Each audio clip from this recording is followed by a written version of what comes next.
اعوذ باللہ من الشیطان الرجیم بسم اللہ الرحمن الرحیم یا بنی اسرائیل اذکروا نعمتی التی انعمت علیکم وانی فضلتکم علی العالمین واتقوا یوما لا تجزی نفس عن نفس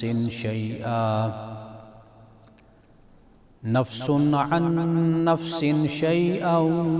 ولا يقبل منها عدل ولا تنفعها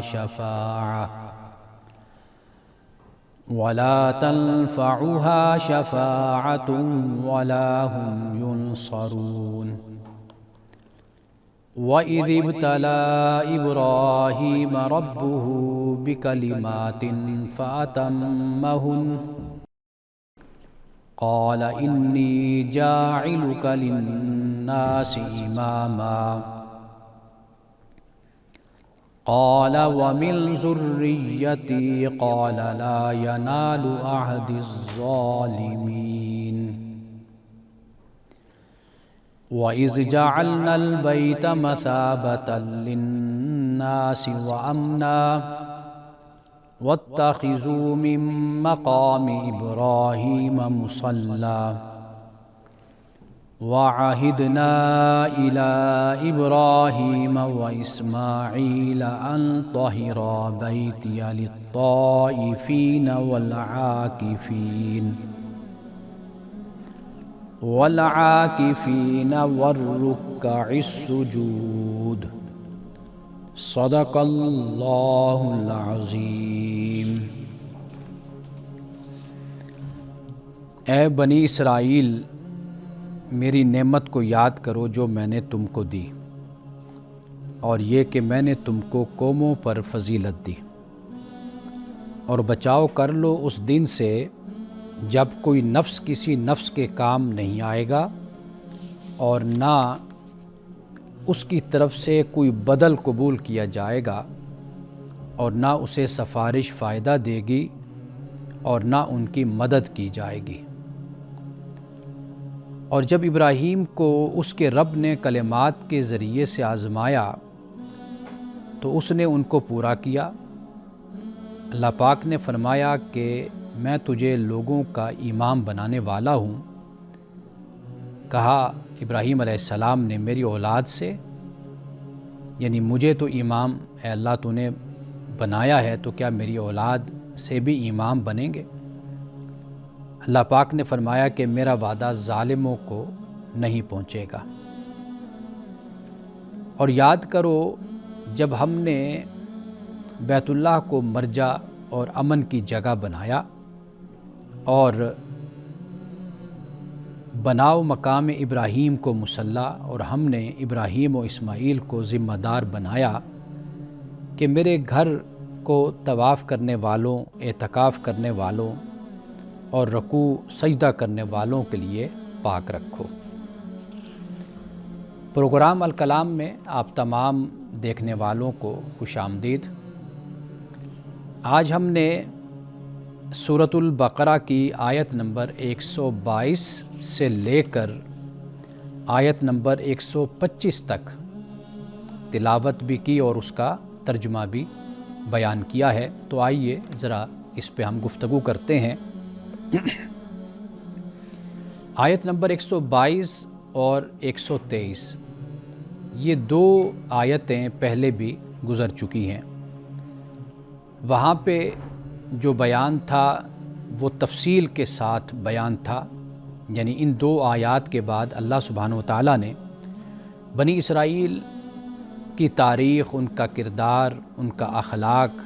ان کی داستان، اس کو اللہ تعالیٰ نے بیان کیا۔ اب چونکہ ان دو آیات کے بعد حضرت ابراہیم علیہ السلام کا ذکر ہو رہا ہے، اور یہ جاتے جاتے ایک مرتبہ پھر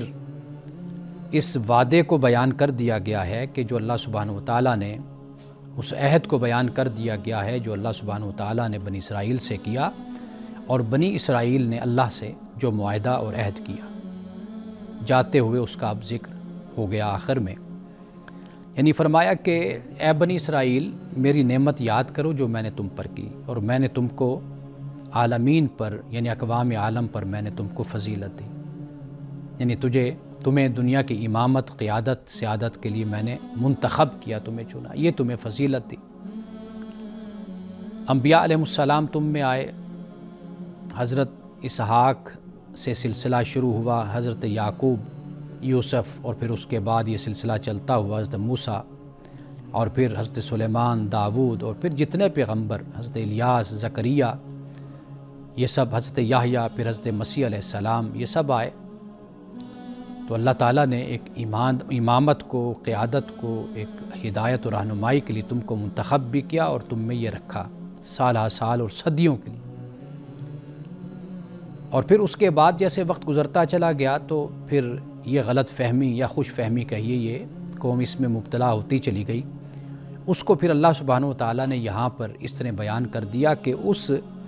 دن سے اپنا بچاؤ کر لو، اس دن سے ڈرو کہ جس دن کوئی نفس کسی نفس کو فائدہ نہیں دے گا، کوئی نفس، کوئی انسان، کوئی شخص کسی انسان کو فائدہ نہیں دے سکتا۔ وہ دن کون سا ہے؟ قیامت کا اور آخرت کا۔ تو اس دن کیا کام آئے گا؟ اس دن ایمان اور عمل صالح کام آئیں گے۔ یہ دنیا ہے کہ یہاں پر انسان دھونس دھاندلی سے، روب سے، دبدبے سے، نسبت سے، تعلق سے اپنی فضیلت ثابت کر لیتا ہے، یا برتری دکھا لیتا ہے، یا اپنی سپرمیسی کو قائم کر لیتا ہے۔ لیکن فرمایا کہ قیامت کا دن اصل وہ دن ہے کہ اس کے بارے میں تم اپنا بچاؤ کر لو۔ وقت گزرنے کے ساتھ ساتھ تاریخ ہمیں یہی بتاتی ہے کہ قوم یہود اسی واہم میں مبتلا ہو گئے تھے کہ ہم ہی عرفہ ہیں، ہم ہی اعلیٰ ہیں، ہم ہی جنت کے حقدار ہیں، ہمارے سوا کوئی بھی جنت میں نہیں جائے گا۔ یہ ہم پہلے پڑھ کر آئے تو اللہ پاک نے فرمایا کہ یہ تمہاری جھوٹی خواہشیں ہیں، اگر اس پر کوئی دلیل ہے تو وہ لاؤ تم، اگر تم سچے ہو تو اس پر بھلا کیا دلیل ہو سکتی ہے؟ اللہ کی نظر میں سارے انسان برابر ہیں، اللہ کی ساری مخلوق ہے۔ اللہ تعالیٰ اسی کو عزت دیتا ہے اور اسی کو تکریم دیتا ہے اور اسی کو برتری دیتا ہے جو ایمان اور اخلاق میں برتری رکھتا ہے، ایمان اور عمل صالح میں۔ تو اللہ سبحانہ و تعالیٰ نے اب یہاں پر ان کی اسی جو غلط فہمی ہے اس کو اللہ تعالیٰ نے اس طرح دور کر دیا کہ اس دن سے اپنا بچاؤ کر لو کہ جس دن کوئی نفس کسی نفس کے کام نہیں آئے گا، اور نہ ہی کسی سے کوئی بدل قبول کیا جائے گا۔ یہ نہیں ہے کہ کوئی معاوضہ دے دے اور دنیا میں جو کچھ بھی کرتا رہا اور قیامت کے دن بس اپنی طرف سے کچھ جمع پونجی اس نے کر رکھی ہو تو وہ آ کر اللہ کی بارگاہ میں پیش کر دے کہ یا اللہ جو میں نے گناہ کیے تھے، یہ اس کے بدلے میں یہ میرا مال ہے، یہ میری دولت ہے، یہ پیسہ ہے، یہ تو قبول کر لے اور میری غلطیوں کو اور میرے گناہوں کو معاف کر دے۔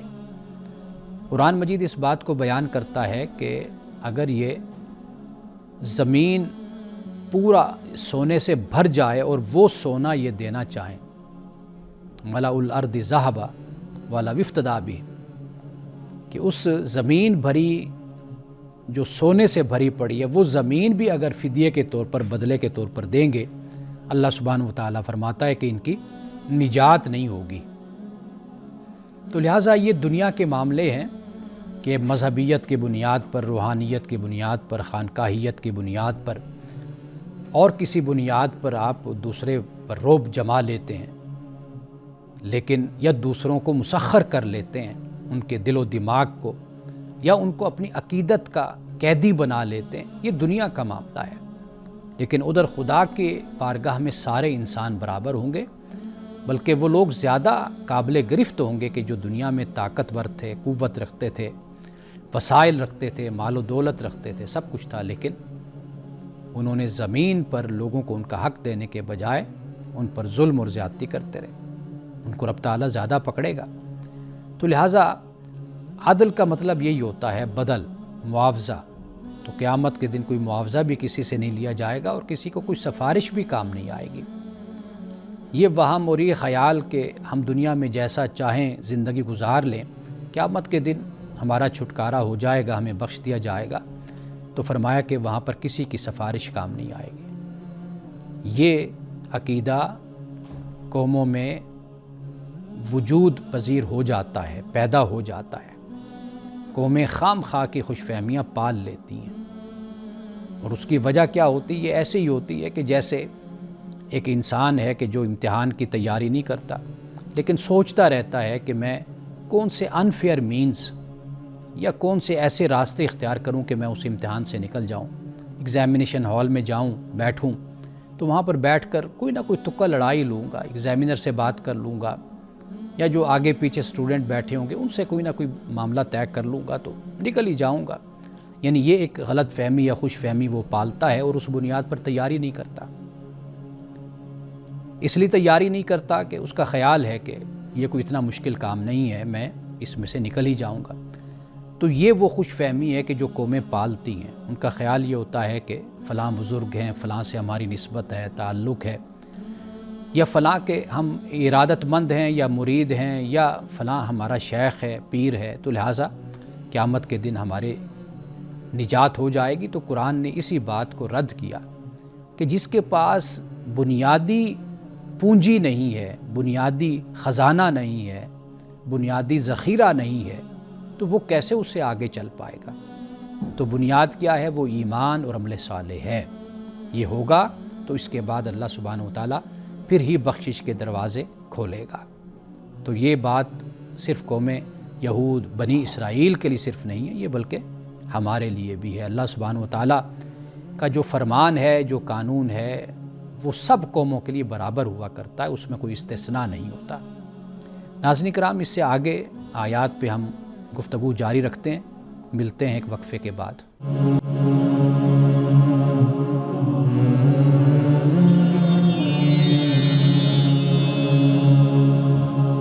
وقفے کے بعد دوبارہ آپ کی خدمت میں حاضر ہیں، اور ہم بات کر رہے تھے پہلے بنی اسرائیل کی۔ 2 آیات بنی اسرائیل کے اسی عہد کو اور نعمتوں کو جو اللہ نے عطا کی وہ دہرایا گیا، اس کو بیان کیا گیا۔ اب اس کے بعد فوراً ہی حضرت ابراہیم علیہ السلام کا ذکر شروع ہوتا ہے۔ تو یہاں پر بنی اسرائیل کے ذکر کا اختتام ہوتا ہے، اگرچہ گائے بگائے مختلف مقامات پر ابھی ذکر چلتا رہے گا، لیکن اب حضرت ابراہیم علیہ السلام کا بیان شروع ہوتا ہے کہ اللہ پاک فرماتا ہے کہ ابراہیم کے رب نے ابراہیم کو کلمات کے ذریعے سے آزمایا۔ اب کلمات یعنی احکام بھی ہیں، اور اگر کلمات کی تفسیر اور تفصیل سمجھنی ہے تو پھر ابراہیم علیہ السلام کی ساری زندگی کا مطالعہ کیجیے۔ یعنی ابراہیم علیہ السلام کی پیدائش کہاں پر ہوئی، اور پھر جیسے جیسے ابراہیم علیہ السلام شعور کی منزلیں طے کرتے گئے، پھر کائنات میں غور و فکر کرنا شروع ہوا۔ آپ نے شروع کیا غور و فکر کرنا، چاند، ستارے، سورج، ان کا مطالعہ کیا، اور چونکہ وہ معاشرہ مشرکانہ معاشرہ تھا تو لہٰذا آپ ایک ایک چیز پر غور کرتے، اور پھر آپ نے رد کر دیا۔ آپ نے کہا کہ یہ چاند، یہ ستارے، یہ سورج، یہ رب نہیں ہو سکتے، یہ ڈوب جاتے ہیں۔ تو ڈوبنے والا تو رب نہیں ہوتا، تو رب جو ہے وہ ازل سے ابد تک ہے، وہ اس کو فنا نہیں ہے، وہ باقی ہے، حی ہے، وہ قیوم ہے، لا یموت ہے۔ تو اب حضرت ابراہیم علیہ السلام جیسے جیسے آگے بڑھتے چلے گئے، پھر آپ نے جو آپ کے بزرگ تھے ان کو بھی آپ نے سمجھایا کہ بھئی یہ شرک ہے، یہ بت ہیں، آپ خود اپنے ہاتھوں سے ان کو بناتے ہو اور خود ان کو بیچتے ہو، بھلا ایسے خدا ہو سکتا ہے؟ اور پھر اسی طریقے سے آگے جو بت خانہ تھا اس میں آپ نے وہ بتوں کو توڑ دیا، اور آگے بڑھتے چلے جائیے، دیکھیے کہ پھر اللہ تعالیٰ نے حضرت ابراہیم علیہ السلام سے کہا کہ آپ فلسطین کی زمین کو چھوڑ کر، یعنی ایک بیٹے کو یہاں پر بسانا ہے، دوسرا بیٹا جزیرۃ العرب میں یعنی مکۃ المکرمہ میں ان کو جا کر بسانا ہے آپ نے۔ اب اتنا سفر کر کے اس وقت ریگستان صحرا سے گزر کر آپ اپنے بیٹے کو اور اپنی بیوی کو حضرت حاجرہ کو لے کر مکۃ المکرمہ آئے۔ قرآن نے اس کو بھی بیان کیا۔ آپ دیکھیے کہ ہر مقام پر جہاں اللہ سبحانہ وتعالیٰ نے حکم دیا ابراہیم علیہ السلام کو، ابراہیم علیہ السلام نے سر تسلیم خم کیا، اپنے سر کو جھکا دیا کہ میرے اللہ کا حکم ہے۔ تو یہ جو کلمات ہے یہ آزمائش ہیں، یہ امتحان ہیں، یہ احکام ہیں جو اللہ سبحانہ وتعالیٰ نے ابراہیم علیہ السلام کو دیے، اور ابراہیم علیہ السلام کے بارے میں قرآن پاک نے یہ کہا کہ ما کان ابراہیم یہودیا ولا نصرانیا ولکن کان حنیفا مسلما، یکسو فرما بردار تھے ابراہیم،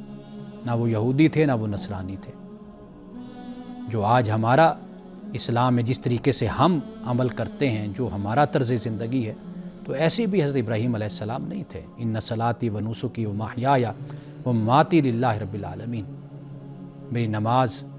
اور میری قربانی، میری زندگی، میری موت، یہ سب کچھ اللہ کے لیے ہے۔ یہ نبی اکرم صلی اللہ علیہ وسلم سے فرمایا۔ یہ در حقیقت ابراہیم علیہ السلام کی بھی حیات مبارکہ یہی تھی۔ تو اگر کلمات کو سمجھنا ہے تو پھر ابراہیم علیہ السلام کی ساری زندگی کو آپ دیکھیے تو آپ کو یہ بات سمجھ آ جائے گی کہ اللہ تعالیٰ نے ابراہیم کو آزمایا کلمات کے ذریعے سے، تو پھر فاتمہن، تو ابراہیم علیہ السلام نے ان کو پورا کیا، یعنی ان پر پورا اترے اس آزمائش پر، اور پھر اللہ نے خلیل بھی بنایا، خلیل دوست۔ اور اللہ سبحانہ و تعالیٰ نے پھر اس کے بعد ابراہیم علیہ السلام کو امامت کا درجہ، دنیا کی امامت اور قیادت کا، جو آج تک ابراہیم علیہ السلام کی امامت اور قیادت قائم ہے اور قائم رہے گی۔ یعنی آپ یہود کے بھی امام ہیں، آپ نصارہ کے بھی امام ہیں، اور آپ اسلام کے محمد رسول اللہ صلی اللہ علیہ وسلم کے بھی امام اور امت مسلمہ کے بھی امام ہیں آپ۔ اب آپ دیکھیے، فرمایا کہ قال ومن ذریتی، ابراہیم علیہ السلام نے اللہ کی بارگاہ میں یہ عرض کی کہ اے اللہ، مجھے تو نے امام بنا دیا ہے تو میری اولاد۔ اللہ نے فرمایا کہ جو میرا عہد ہے وہ ظالموں کو نہیں پہنچے گا۔ اب یہاں پر دیکھیے کہ کس طرح اللہ سبحانہ و تعالیٰ جو اپنا قانون ہے، جو اصول اور ضابطہ ہے، اس پر کس طرح اصرار فرما رہا ہے اور اس پر قائم ہے۔ اللہ پاک یہ فرماتا ہے کہ ظالموں کو میرا عہد نہیں پہنچے گا، بے شک اے ابراہیم وہ تیری نسل سے، تیری اولاد سے، تیری امت سے کیوں نہ ہو، تو یہاں پر ذریت سے کیوں نہ ہو تیری، تو فرمایا کہ ان کو میرا عہد نہیں پہنچے گا۔ تو یعنی ابراہیم کی نسبت کافی نہیں ہے کہ ہم ذریت ابراہیم ہیں یا کوئی ذریت ابراہیم ہے تو لہٰذا وہ دنیا کی امامت اور قیادت اور سیادت پہ قائم رہے گا۔ یہ نہیں ہے بات ذریت کافی ہو، بلکہ بات کیا ہے، وہ اصل بات یہ ہے کہ امامت، یہ بنیادی بات ہے کہ آپ ظالم نہ ہوں، پھر آپ کو امامت ملے گی۔ تو یہ ایسا ضابطہ ہے، ایک ایسی بات ہے کہ یہ ہمیں پلے باندھ لینی چاہیے۔ یعنی کوئی کرائٹیریا ہوتا ہے، کوئی معیار ہوتا ہے، کوئی شرائط ہوتی ہیں کہ جس کے بنیاد پر ایک منصب ملتا ہے اور اس منصب پر انسان قائم رہ سکتا ہے۔ جب ان شرائط کو انسان پورا نہیں کرے گا، اس معیار پر پورا نہیں اترے گا، اس کرائٹیریا کو پورا نہیں کرے گا، تو پھر وہ منصب بھی اسے چھین لیا جاتا ہے۔ ہم دنیا میں ایسے ہی کرتے ہیں۔ تو لہٰذا یہاں پر اسی بات کو اللہ سبحانہ و تعالیٰ نے بیان کر دیا کہ میرا عہد ظالموں کو نہیں پہنچے گا۔ اور پھر اللہ سبحانہ و تعالیٰ نے یہ فرمایا کہ یاد کرو کہ جب ہم نے بیت اللہ کو مرجع یعنی مرکز اور امن کی جگہ اور امن ہم نے بنا دیا، اور پھر اس کے بعد یہ فرمایا کہ مقام ابراہیم کو تم مصلی بنا لو۔ اب یہاں پر علماء کی دو تفاسیر ہیں۔ ایک تفسیر علماء کی جو ہے وہ یہ ہے کہ اس سے مراد وہ پتھر ہے جہاں پر ابراہیم علیہ السلام کھڑے ہو کر جنہوں نے کعبہ کی تعمیر آپ نے کی تھی، تو یہ وہ پتھر ہے۔ اس سے مراد ایک یہ بھی ہے کہ وہ مسجد حرام پورا احاطہ جو ہے مسجد حرام اور حرم جس کو ہم کہتے ہیں وہ اس سے مراد ہے۔ دونوں معنی یہاں پر ہمارے علماء نے، مفسرین کرام نے لیے ہیں۔ تو اب اللہ سبحانہ و تعالیٰ نے بیت اللہ کو مرکز بھی بنا دیا، اس کو مرجع بھی بنا دیا، یعنی مصابہ کا مطلب یہ ہے کہ لوگ لوٹ لوٹ کر یہاں پر آئیں گے، جیسے حج کے لیے جاتے ہیں، عمرہ کے لیے جاتے ہیں، تو اور اللہ نے اس کو امن کی جگہ بھی اس کو بنا دیا۔ مقام ابراہیم کے بارے میں فرمایا کہ اس کو تم مصلی اپنا بنا لو، یعنی مصلی کا مطلب نماز کی جگہ۔ اب اس کے بعد اللہ پاک یہ فرماتا ہے کہ ابراہیم اور اسماعیل سے ہم نے عہد لیا، یعنی ان کی یہ ذمہ داری ہے۔ اب ابراہیم اسماعیل ہی کی آگے اولاد ہے کہ جو کعبہ کی تولیت، کعبہ کا نظام پورا ان کے پاس ہے۔ کہا کہ ہم نے ابراہیم اسماعیل کو ذمہ دار ٹھہرا دیا کہ وہ میرے گھر میں آنے والے جو لوگ ہیں وہ طواف کرنے والے بھی ہیں، وہ اعتکاف کرنے والے بھی ہیں، وہ رکوع کرنے والے بھی ہیں، وہ سجدہ کرنے والے بھی ہیں، تو فرمایا کہ ان کے لیے میرے گھر کو تم صاف اور ستھرا رکھو، پاکیزہ رکھو۔ اب یہ اللہ سبحانہ و تعالیٰ کا حکم صرف ظاہری پاکیزگی مراد اس سے صرف نہیں ہے کہ بھئی ظاہری پاکیزگی ہو، یعنی دھو دھلا کر رکھا جائے، صاف ستھرا رکھا جائے، اس کے ساتھ یہ بھی ہے کہ وہ جو شرک وہاں پر شروع ہوا وہ بھی نہیں ہونا چاہیے تھا۔ یعنی یہ جو مشرکین اور کفار ہیں، ان سے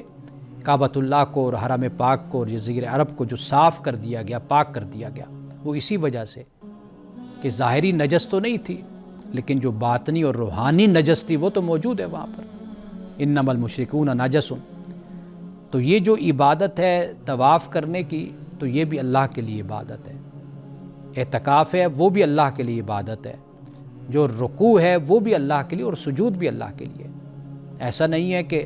طواف کر رہے ہیں تو بے لباس ہو کر عریاں ہو کے طواف کر رہے ہیں، اس لیے کہ جو لباس پہنا ہوا ہے وہ بھی تن پر نہ رہے،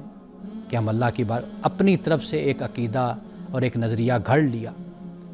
تو اس میں ان عبادات میں کسی طرح کی آمیزش غیر اللہ کی نہیں ہونی چاہیے، شرک کی نہیں ہونی چاہیے، بدعت کی نہیں ہونی چاہیے، فسق و فجور کی نہیں ہونی چاہیے۔ یہ اللہ سبحانہ و تعالیٰ نے یہاں پر ابراہیم و اسماعیل کو جو یہ فرمایا کہ اس کو پاک رکھنا ہے میرے گھر کو، تو پاک رکھنے سے مراد یہی ہے کہ اس گھر میں کوئی مشرکانہ اور بدعت پر مشتمل کوئی کام، رسوم و رواج نہ ہوں۔ تو پھر رسول اللہ صلی اللہ علیہ وسلم جب تشریف لائے، ہم آگے پڑھیں گے انشاءاللہ، کل اس کا مطالعہ کریں گے کہ پھر جب رسول اللہ تشریف لائے تو پھر کس طریقے سے اس کی صفائی کر دی گئی، شرک سے بھی اور ظاہری گندگی اور غلاظت سے، اور باطنی گندگی اور غلاظت سے بھی اس کو پاک کر دیا گیا۔ وقفے کے بعد آپ کے سوالات پہ تفصیل کے ساتھ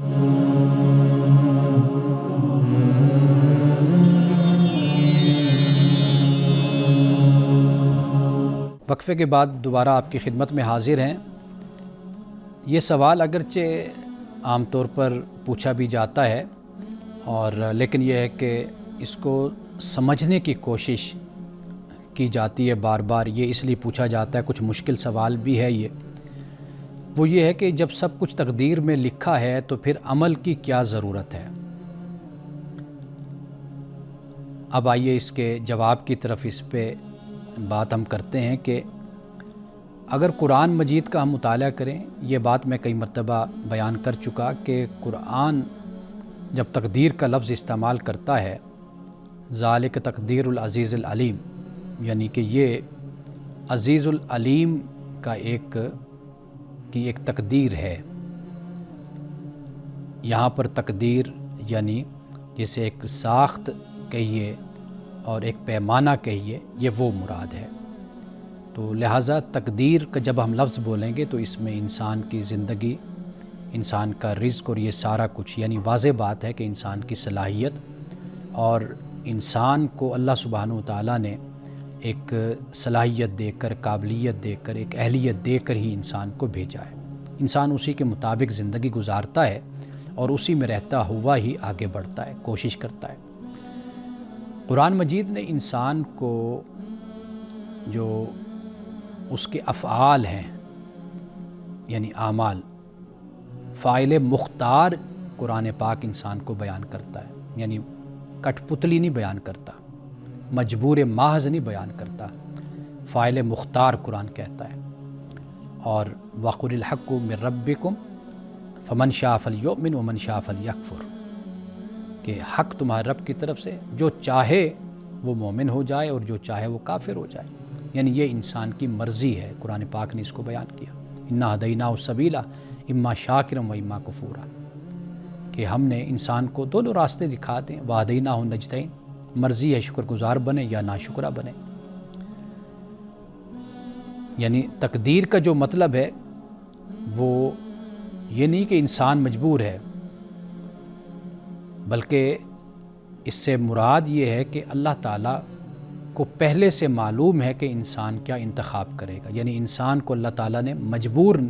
نہیں کیا ہوا، یعنی انسان پابند نہیں ہے اس بات کا کہ اللہ تعالیٰ نے اس پر کوئی پابندی لگا رکھی یا اس کو مجبور کر رکھا ہے، بلکہ اللہ تعالیٰ کا جو علم ہے آپ کہہ سکتے ہیں کہ وہ یہ ہے کہ انسان مستقبل میں کیا کرے گا۔ رسول اللہ صلی اللہ علیہ وسلم کی ایک حدیث ہے کہ ایک صحابی نے عرض کی، یا رسول اللہ صلی اللہ علیہ وسلم کیا ہم وہی کریں گے جو ہماری تقدیر میں لکھ دیا گیا ہے؟ آپ نے فرمایا کہ عمل کرو، ہر شخص کے لیے وہ راستہ آسان کر دیا گیا ہے جس کے لیے وہ پیدا کیا گیا۔ بس یہ بات ہے کہ عمل انسان نے کرنا ہے، اور انسان کے لیے وہ آسان کر دیا گیا ہے کہ جس کے لیے انسان کو پیدا کیا گیا، انسان نے وہ کام کرنا ہے۔ اب اس سے مراد کیا ہے؟ اس سے مراد یہ کہ اللہ نے ہمیں عمل کا موقع دیا ہے۔ انسان کے اعمال ہی اس کی تقدیر کو ظاہر کرتے ہیں۔ اللہ کو پہلے سے علم ہے کہ تم کیا کرو گے، فیصلہ انسان خود کرتا ہے کہ وہ کیا کرے گا۔ قرآن مجید میں اگر آپ پڑھیں تو قرآن اسی بات کو ہی بیان کرتا ہے۔ جو لکھنا ہے نا، اس سے مراد یہی ہے کہ یہ اللہ کے علم میں ہے۔ تو آگے انسان اپنی مرضی کے مطابق جو کرتا ہے پھر اس کو اس کا نتیجہ ملتا ہے۔ اس کی مثال ہمارے استاد اس طرح دیا کرتے تھے کہ جیسے ڈاکٹر کو مریض کا پتہ ہوتا ہے کہ یہ کتنے مہینے زندہ رہے گا، کتنے دن زندہ رہے گا، اس کی بیماری دیکھ کر،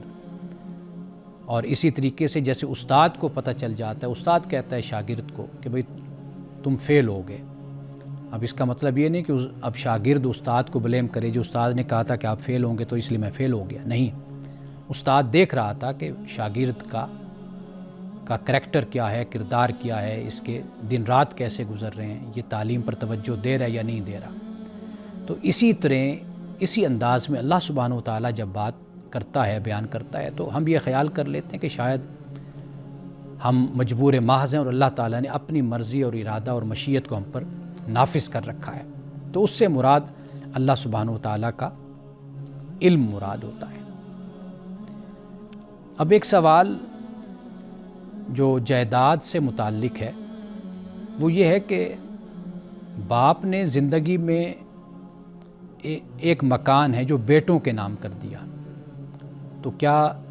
باپ کی وفات کے بعد اس میں بہنوں کا حصہ ہوگا؟ یعنی مثال کے طور پر ایک مکان ہے، وہ ہبہ کر دیا باپ نے بیٹوں کو یا ایک بیٹے کو، کوئی یعنی ایک مثال میں آپ کو دے رہا ہوں۔ تو یہ سوال پوچھا گیا ہے کہ ایک بہن کی طرف سے کہ آیا کہ ایک مکان ہے کہ جو والد صاحب نے زندگی میں بیٹے کے نام کر دیا، یا دو بھائی تھے اس خاتون کے، تو ان کے نام کر دیا، تو کیا اب وہ اس میں سے کوئی بہنوں کا بھی حصہ ہوتا ہے، ہمارا ہے یا نہیں ہے؟ یا اسی طرح اس کے اپوزٹ بھی کر سکتے ہیں کہ بہنوں کو دے دیا، بیٹی کو دے دیا، بیٹیوں کو دے دیا، اور اب بیٹے کیا اس میں سے کوئی وفات کے بعد کوئی حصہ پا سکتے یا نہیں پا سکتے؟ اچھا، اب دو چیزیں یاد رکھیے۔ ایک تو ہبہ ہے، ہبہ یہ ہوتا ہے کہ زندگی میں جو دیا گیا مال ہوتا ہے، یعنی مالک اپنی مرضی سے کسی کو دیتا ہے، یہ ہبہ ہے۔ وراثت ہوتے موت کے بعد تقسیم، مرنے کے بعد، اور اللہ تعالیٰ کے مقرر کردہ حصوں کے مطابق یہ تقسیم ہوتی ہے، یہ وراثت ہے۔ اب سب سے پہلی بات یہ یاد رکھیے کہ وہ جو مکان ہے، وہ مکان باپ نے بیٹوں کے نام صرف کہنے تک کیا کہ بھئی یہ آپ کو میں نے ہبہ کر دیا، یا یہ کہ باقاعدہ اس پر کوئی ڈاکومنٹس تیار ہوئے، باپ نے اپنی زندگی میں تصرف اپنے بیٹوں کو دے دیا؟ اگر تصرف دے دیا، ڈاکومنٹس بھی نام ہو گئے، سارا کچھ ہو گیا، یعنی اب وہ بیٹوں کی ہی ملکیت میں، بیٹوں کے استعمال میں وہ وہاں پہ رہ رہے ہیں، پھر تو مرنے کے بعد بھی باپ کے وہ بیٹوں کے پاس ہی رہے گا، وہ بیٹوں کا ہی ہوگا۔ لیکن دوسری صورت یہ ہے کہ صرف باپ نے کہہ دیا اور یعنی بیٹوں کے نام کر دیا، لیکن اس کا قبضہ اور اس میں جو تصرف کا اختیار ہے وہ تاحیات وہ باپ کے پاس ہی رہا، تو صرف کسی اولاد کے نام کر دینے سے وہ اولاد کی ملکیت نہیں بنتا۔ تو لہٰذا ایسا مکان کہ جو بیٹوں کے تصرف میں نہیں دیا، نہ بیٹے وہاں پر رہتے ہیں، نہ وہ اس کے مالک ہیں، وہ باپ ہی کے پاس رہا ساری زندگی، تو لہٰذا ایسی حالت میں وہ ورثہ ہوگا، وراثت ہوگی، اور وہ اس میں پھر بیٹیوں کا حصہ بھی ہوگا۔ آخری صورت میں بیان کرتا ہوں لیکن ایک وقفے کے بعد۔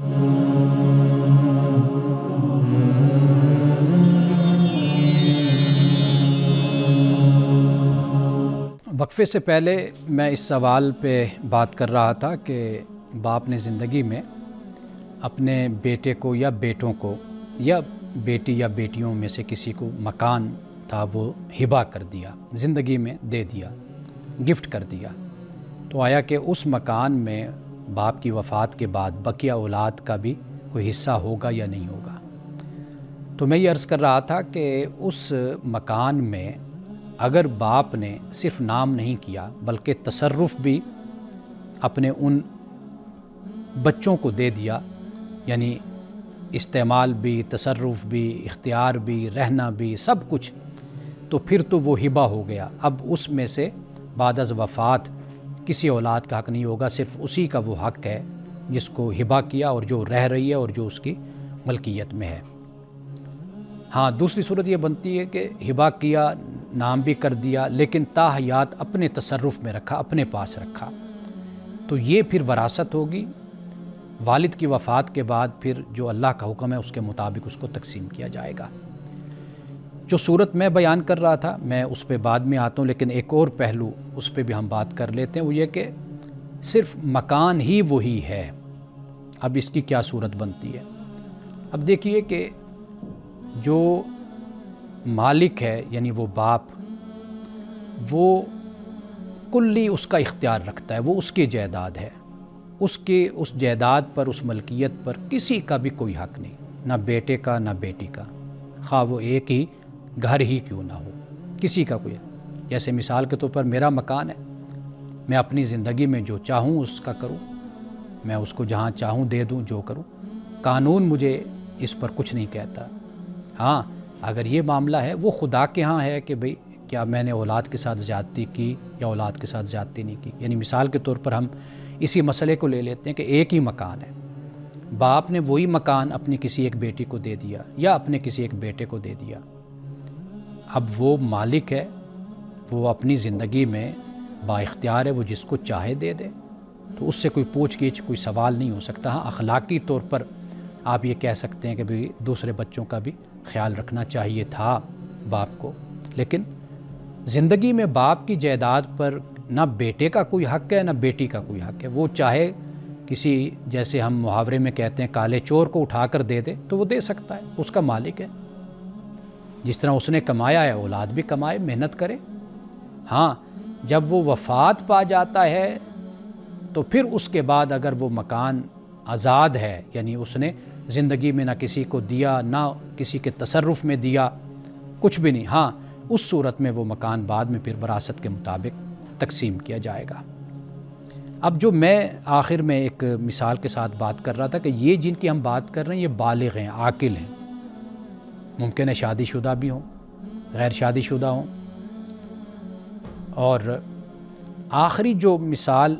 بات ہے جو میں عرض کرنا چاہتا ہوں جو اس سے جدا ہے، وہ یہ ہے کہ اگر نابالغ اولاد ہے، یہ ذرا توجہ سے سمجھ لیجئے کہ نابالغ اولاد کو مکان ہبہ کیا، باپ نے گفٹ کیا تھا، اور وہ بچوں کی طرف سے والد نے اپنے پاس ہی رکھا ہو،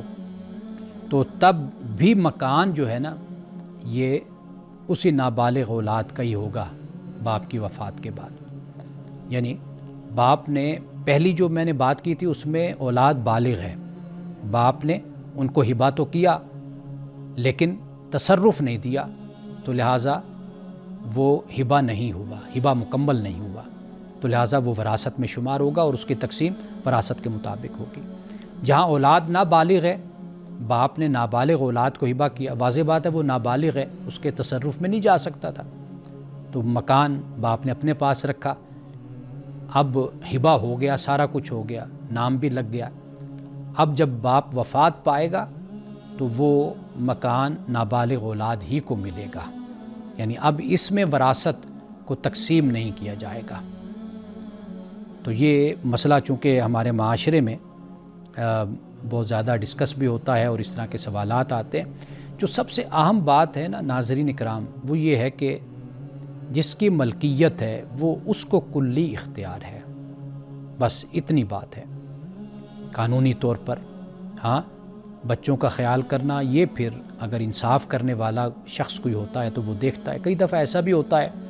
کہ ہبہ کرنے کا مقصد کسی ایسے بچے کے لیے ہوتا ہے کہ جو سب سے زیادہ معاشی طور پر کمزور ہوتا ہے, باقی بچے ٹھیک ہوتے ہیں. کئی دفعہ بیٹیاں بہت اچھے گھرانوں میں ہوتی ہیں, کھاتے پیتے مالدار گھرانوں میں ہوتی ہیں, تو وہ اس در سے بھی بے فکری ہوتی ہے. اور کئی بچے بھی مالدار ہوتے ہیں, کماتے ہیں, اپنا کاروبار ہوتا ہے. کوئی بچہ ایسا ہوتا ہے کہ جو ماں باپ کو نظر آتا ہے کمزور ہے معاشی طور پر, یا یہ مستقبل میں اپنا معاملات نہیں چلا سکے گا, تو وہ اس کے لیے کوئی ہبہ کر دیتے ہیں. لہٰذا یہ ہبہ یہ ان کی نیت پر ہے اور ان کا اور ان کے خدا کا معاملہ ہے. یہ جو ہمارے ہاں اولاد جس طریقے سے والدین کی مخالف ہو جاتی ہے اور ان کے خلاف ایکشن لینا شروع کر دیتی ہے کہ دیکھیں جی یہ ہمارے باپ ہے, ہماری ماں ہے, ہمیں کچھ نہیں دیتی, تو یہ رویہ نامناسب ہوتا ہے. باپ نے محنت کی اور وہ یہاں تک پہنچا, محنت کا میدان آپ کے لیے بھی کھلا ہے, آپ بھی محنت کیجیے, آگے بڑھیے. ہاں اگر کسی طرح کی ناانصافی اولاد کے لیے ہوتی تو وہ خدا کی بارگاہ میں باپ اس کا جواب دے گا, اللہ اس سے پوچھے گا اگر اس نے کوئی ناانصافی کی ہے. تو یہ بنیادی بات ہے جو ہم لوگوں کو سمجھ لینی چاہیے. جب اولاد بالغ ہو جاتی ہے تو میں نے یہ دیکھا ہے کہ اولاد بالغ ہو کر ہر معاملے میں اپنی مرضی کرے گی, ہر معاملے میں نہ ماں باپ سے پوچھے گی, نہ مشورہ کرے گی, ہر طرح کے کاموں میں. لیکن جب معاشی مسئلہ ہوگا وہ سارا بوجھ اپنے ماں باپ پہ ڈال دے گی. تو اس طریقے سے بھی ذرا جائزہ لینا چاہیے کہ اگر ہم اپنی مرضی کرتے ہیں تو پھر یا تو ہمیں اپنے گھر کے ایک نظم کو فالو کرنا چاہیے, اگر ہم اس کو فالو نہیں کرنا چاہتے تو پھر کلی طور پر انڈیپینڈنٹلی پھر اپنے وسائل بھی پیدا کریں تاکہ اپنی تعلیم, اپنا معاش, اپنا نظام پھر خود چلانے کے قابل بن جائیں یا پھر اس طرف آ جائیں. تو یہ ہمارے معاشرے میں کچھ خرابیاں ہیں. تو اللہ سبحانہ و تعالی ہمیں ان باتوں کو سمجھنے کی توفیق عطا فرمائے. انہی الفاظ کے ساتھ آج کے پروگرام سے میں اجازت چاہوں گا. کل انشاءاللہ آپ سے ملاقات ہوگی. السلام علیکم ورحمۃ اللہ وبرکاتہ.